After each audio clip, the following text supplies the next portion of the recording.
sommes sur ce plateau avec M. Gourbal Djidinoku, qui est le président fondateur du Parti d'Action républicaine au Tchad, un parti en exil qui a son siège à Toronto, au Canada, et qui a été créé le 18 décembre 2005. Et il faut aussi noter que ce parti a une aile armée qui s'appelle la Force armée d'action républicaine, qui est basée dans la région du lac Tchad. Monsieur Gourbal Djidinoku, président fondateur, comme je le disais tantôt, du Parti d'Action républicaine au Tchad, dans quel cadre se situe votre séjour au Niger? D'abord, permettez-moi de remercier tous ceux qui ont de loin, de près, des techniciens, des journalistes, des RTT, qui ont organisé cette plateforme. Et puis mes remerciements personnels à M. Hisseni. Et je suis dans une visite dans le cadre de travail. Et je voudrais aussi d'abord remercier au nom de mon parti d'action républicain, au nom des sympathisants et des phares, forces d'armée d'action républicain, et tous les sympathisants qui se trouvent de l'étranger comme à l'intérieur.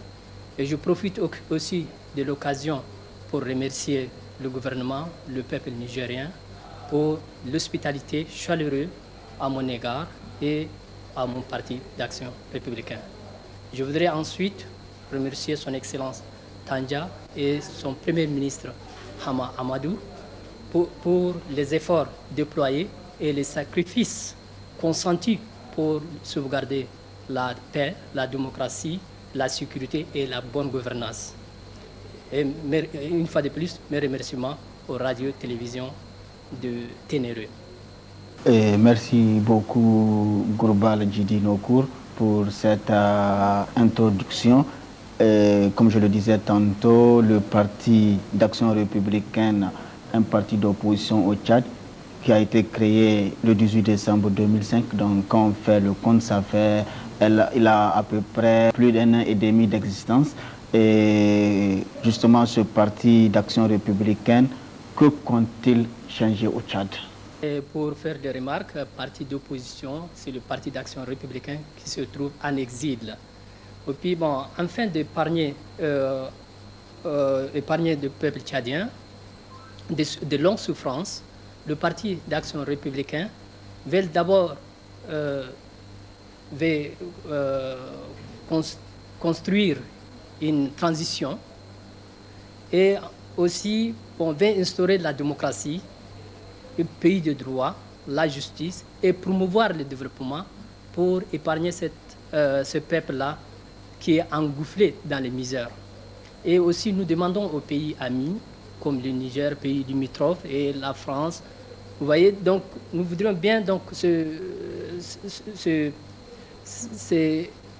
déployer certains efforts pour vraiment faire sortir le Tchad de ce moment critique. Le Parti d'Action républicaine, un parti du Tchad mais qui est en exil, comme vous l'avez dit tantôt, et quelle assise à ce parti qui est déjà en exil, tant au Tchad qu'à l'extérieur? Et sur quel programme vous comptez traduire en acte le changement que vous voulez apporter justement au Tchad? Notre parti d'action républicaine toujours compte sur la nation tchadienne qui ne bénéficie aujourd'hui d'aucun soutien étranger. Alors cette originalité lui donne la confiance du peuple tchadien, tant à l'extérieur qu'à l'intérieur. Aussi, il y a ceux qui sont des démocrates, qui veulent promouvoir la démocratie.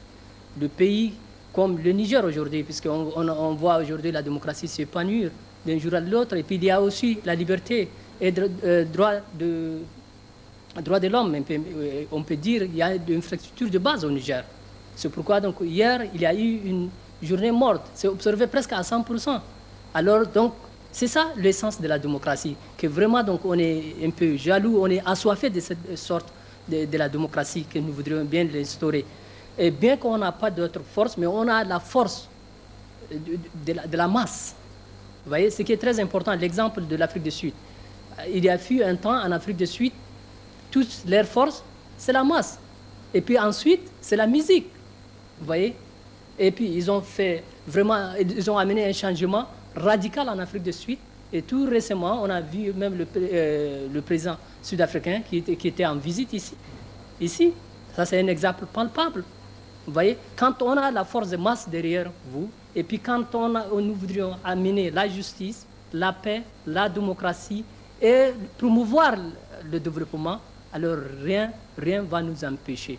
Nous avons la confiance sur le peuple tchadien et le pays ami et pays sœur comme le Niger, puisque nous voudrions bien que le Niger va jouer un rôle très important, puisqu'il y a eu un rôle historique que notre pays, le Tchad, avec le temps du président Tambalbaye, a joué au Bénin, puisque nous voudrions bien que donc, cette occasion aussi vraiment donc, sera profitée par le Niger. Qu'est-ce que Tambalbaye a fait? Puisque donc, ils ont vu que le petit pays, le Bénin, va se diviser en deux, en nord et le sud. Alors, M. Tambalbaye avait dit, alors donc, ça, c'est pas normal. Vraiment, donc, le Bénin, c'est la superficie de Aouzou, c'est bande d'Aouzou. C'est à peu près 10 500 km. Vraiment, c'est un petit pays. Alors, on ne peut pas diviser. Il faut me donner ces problèmes-là. En tout cas, il a trouvé une solution. Ça, c'est vraiment, se trouve dans les archives historiques. Alors, donc, on n'a pas besoin de décrire ici. Nous allons aborder cette fois-ci une question relative aux dernières élections du 3 mai dernier au Tchad, élection justement à laquelle l'opposition n'a pas participé. Est-ce que vous pouvez, je ne vais pas vous demander quelles sont les raisons auxquelles l'opposition n'a pas, pourquoi l'opposition n'a pas assisté, n'a pas participé à ces élections, mais est-ce que vous serez prêt aujourd'hui de participer à un gouvernement d'union nationale au Tchad pour la reconstruction de ce pays? Merci beaucoup. Vraiment, c'est une question très pertinente. Alors, je voudrais bien dire à cette question-là oui et non. Oui, je voudrais vraiment, donc, nous voudrions bien participer dans un gouvernement d'union ou bien un gouvernement de transition. Mais